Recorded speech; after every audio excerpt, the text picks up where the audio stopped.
बिस्मिल्लाहिर्रहमानिर्रहीम। अब हमें एल्कीन्स का नॉमेनक्लेचर डिस्कस करना है। एल्कीन्स वो हाइड्रोकार्बन है जिनमें कम से कम एक carbon carbon double bond present हो। एक डबल बॉन्ड वाली एल्कीन्स का जनरल फार्मूला CnH2n होता है। हर एक डबल बॉन्ड की एडिशन के साथ हाइड्रोजन एटम का नंबर 2 कम हो जाता है। मिसाल के तौर पे ऐसी एल्कीन्स जिनमें 2 डबल बॉन्ड्स होते हैं उनका जनरल फार्मूला CnH2n-2 हो जाता है। जिनमें 3 डबल बॉन्ड्स होते हैं उनका जनरल फार्मूला CnH2n-4 हो जाता है। एल्कीन्स की नेमिंग के भी 2 सिस्टम्स हैं, यानी कि कॉमन नेम सिस्टम और IUPAC system of nomenclature. Common name system में एल्कीन का नाम कोरेस्पोंडिंग एल्केन के एल्काइल ग्रुप से डिराइव होता है। एल्काइल ग्रुप के नेम के साथ ईन लगाने से हमारे पास एल्कीन का कॉमन नेम बन जाता है। मिसाल के तौर पे हम स्टार्ट करते हैं ईथेन से, क्योंकि मीथेन से कोरेस्पोंडिंग कोई भी एल्कीन नहीं है। इसकी वजह यह है कि एल्कीन्स तब बनती हैं जब कार्बन कार्बन कम से कम एक डबल बॉन्ड प्रेजेंट हो। In order to make a double bond at least 2 carbon atoms should be there.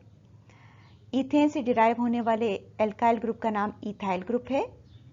Ethyl के साथ ईन ऐड करने से हमारे पास इस एल्कीन का कॉमन नेम इथाइलिन बन गया। इसी तरह से प्रोपेन से डिराइव होने वाले एल्काइल ग्रुप को हम प्रोपाइल ग्रुप कहते हैं। उसके साथ ईन लगाने से हमारे पास इस वाले एल्कीन का नाम प्रोपाइलिन बन गया। Similar is the case, butylene is the name of alkene containing 4 carbon atoms. Type of bonding पे डिपेंड करते हुए ब्यूटाइलिन एन ब्यूटाइलिन भी हो सकती है और आइसो भी हो सकती है, यानी कि ये स्ट्रेट चेन भी हो सकती है और इसमें ब्रांचिंग भी हो सकती है। अब हम ये देखेंगे कि कॉमन नेम सिस्टम में पोजीशन ऑफ डबल बॉन्ड कैसे शो होती है। हम position of double bond show करने के लिए Greek letters alpha, beta, gamma और डेल्टा की हेल्प लेते हैं। ब्यूटाइलिन के 2 पोजीशन आइसोमर्स हैं। पोजीशन आइसोमर्स तब प्रोड्यूस होते हैं जबकि फंक्शनल ग्रुप की पोजीशन चेंज हो जाए। हमने ब्यूटाइलिन के कार्बन एटम्स को अल्फा, बीटा, गैमा और डेल्टा का नेम दिया। यहाँ पर यह नोट कीजिए कि double bond is between alpha and beta carbon atom, लेकिन चूंकि हम लोअर केस को प्रेफर करते हैं इसलिए हम इसके नेम को कहेंगे अल्फा ब्यूटाइलिन। अल्फा ब्यूटाइलिन का ये मतलब है कि the double bond is between alpha and beta carbon atom. Similarly in beta butylene the double bond is between beta and gamma carbon atom. अब हम एल्कीन्स को नेम देने के IUPAC रूल्स डिस्कस करेंगे। IUPAC रूल्स बेसिकली 3 हैं, that is selection of parent chain, numbering the chain and naming the alkene. Selection of parent chain, parent chain वो chain है जिसमें डबल बॉन्ड्स मौजूद हों, डबल बॉन्ड या डबल बॉन्ड्स मौजूद हों। आप ये नोट कीजिए कि एल्केन्स के केस में हमने लॉन्गेस्ट चेन की बात की थी, लेकिन यहाँ पर आपने उस चेन को सिलेक्ट करना है जिसमें डबल बॉन्ड मौजूद हों। आपने लॉन्गेस्ट चेन को इग्नोर कर देना है अगर उसमें डबल बॉन्ड एब्सेंट हों। सेकेंड नंबर पे आपने नंबरिंग करनी है चेन की। यहाँ पर सब्स्टिट्यूएंट को प्रेफरेंस देने के बजाय आप डबल बॉन्ड को प्रेफरेंस देंगी। आप नंबरिंग ऐसे करेंगी कि डबल बॉन्ड को मिनिमम नंबर मिल जाए। The third one is naming the alkene. Alkenes को नेम देने के लिए पहले तो हमने ये देखना है कि पेरेंट नेम किस तरह से डिराइव होगा। पेरेंट एल्कीन का नेम हम एल्केन से डिराइव करते हैं। हम एल्केन के एन को ईन से रिप्लेस कर देते हैं, जिससे हमारे पास पेरेंट एल्कीन का नाम बन जाता है। अगर आपके पास किसी एल्कीन में एक से ज़्यादा डबल बॉन्ड हो तो आपने टर्म्स यूज़ करनी है एल्का डाईइन 2 बॉन्ड्स के लिए, 2 डबल बॉन्ड्स के लिए, और एल्का ट्राईइन 3 डबल बॉन्ड्स के लिए। मिसाल के तौर पे ब्यूटाडाईइन, हेक्साट्राईइन एटसेट्रा। उसके बाद हमने ये देखना है कि हम एक सब्स्टिट्यूटेड एल्कीन के नाम को कैसे लिखते हैं। सब्स्टिट्यूएंट की पोजीशन शो करने के लिए आपने नंबर ऑफ कार्बन एटम लिखना है, नेम ऑफ सब्स्टिट्यूएंट ग्रुप लिखना है, फिर हाइफन लगाना है, यहाँ पे भी लगाना है। उसके बाद आपने उस कार्बन एटम का नंबर बताना है जो कि डबल बॉन्ड बना रहा है। आपने लोअर केस को सिलेक्ट करना है, यानी कि अगर bond between carbon number 2 and 3 हो तो आपने यहाँ पे टू लिखना है, हाइफन और name of the parent alkene. अब हम ये देखेंगे कि एल्केन्स से एल्कीन्स के नेम कैसे डिराइव होते हैं। मीथेन से कोरेस्पोंडिंग कोई भी एल्कीन नहीं है। ईथेन से कोरेस्पोंडिंग एल्कीन का फार्मूला ये है, हम ईथेन के एन को इन से रिप्लेस करके इसका नाम बता सकते हैं, that is ethene. Similar is the case with propane. Propane के एन को इन से रिप्लेस करके हम इस कंपाउंड का नाम बता सकते हैं, विच इज प्रोपेन। अब बेटा ये नोट कीजिए कि वेदर इट इज ईथीन और प्रोपेन, डबल बॉन्ड की एक ही पोजीशन पॉसिबल है। आप इसकी जगह यहाँ पर भी डबल बॉन्ड को कंसीडर करें तो it will be the same molecule. लेकिन जब हम अगले कंपाउंड पे आते हैं ब्यूटेन से कोरेस्पोंडिंग एल्कीन पर, तो हमारे पास दो पोजीशंस पॉसिबल हो जाती हैं, that is this one, carbon number 1 and 2 and carbon number 2 and 3।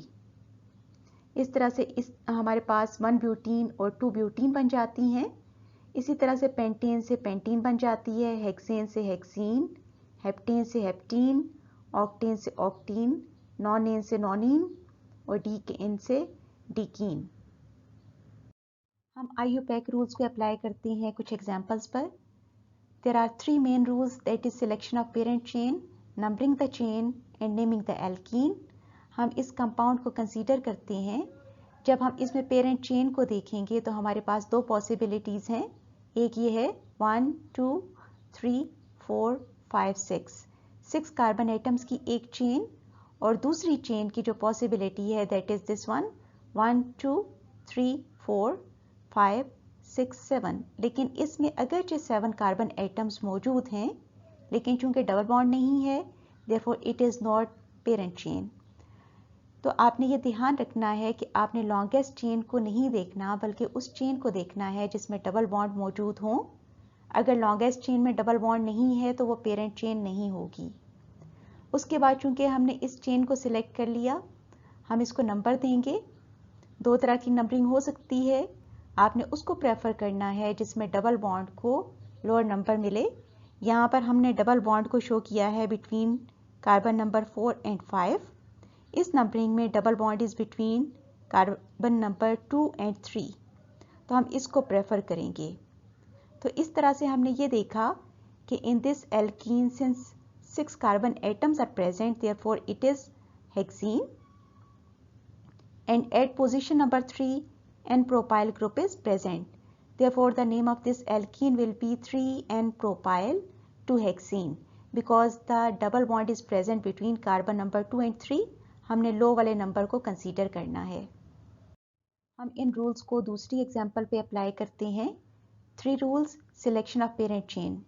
इसमें हमारे पास कोई भी चॉइस नहीं है, there is only one chain, हम उसी को सिलेक्ट करेंगे। जब हम नंबरिंग को देखते हैं तो नंबरिंग में भी हमारे पास सिमिलर नंबरिंग आती है, that is double bond is at position 1 3 and 5। Similar is the case here 1 3 and 5। Since there are 3 double bonds here, therefore the name of this alkene will be 1 3 5 hexa triene. ये triene show कर रहा है कि in this compound there are 3 double bonds. आपकी book की activity से कुछ questions यहाँ पर हैं। यहाँ पर आपने IUPAC system of nomenclature use करते हुए ओलेफिन्स या एल्कीन्स को नेम्स देने हैं। यहाँ पर आपको स्ट्रक्चर फार्मूलाज भी ड्रॉ करने हैं। यहाँ पर आप ये नोट कीजिए कि आपने पेरेंट कंपाउंड के हिसाब से कार्बन एटम्स ड्रॉ करने हैं, गिवन पोजीशंस पर डबल बॉन्ड बनाना है और उसके बाद कार्बन एटम की वैलेंसी पूरी कर देनी है। बाकी सवाल भी इसी तरह से ही सॉल्व होंगे। और ये प्रैक्टिस के लिए कुछ और क्वेश्चंस, इनको सॉल्व कीजिएगा। Good luck.